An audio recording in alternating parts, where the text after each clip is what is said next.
kuna utofauti gani ambao umeupata katika chuo cha Wapo Media Institute? Chuo cha Wapo Media Institute kimesaidia vitu vingi sana.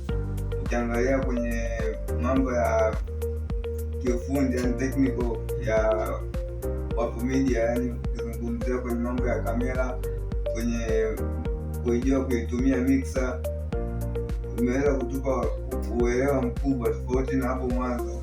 Kabla hujaingia kwenye chuo cha Wapo Media Institute, tulikuwa tunajua tu hii tasnia ya uandishi wa habari nje, yani kuitambua kama hii ni tasnia hii. Hata ingia tumeingia kwenye hapa, tumeingia Wapo Media Institute, tumepata uelewa kiundani zaidi kuhusiana na tasnia ya uandishi wa habari inazungumza nini, maadili yake yamejikita kwenye nini, jinsi ya kutafuta habari, unatafuta sehemu gani na unazingatia maadili yapi katika ukusanyaji wa habari zako.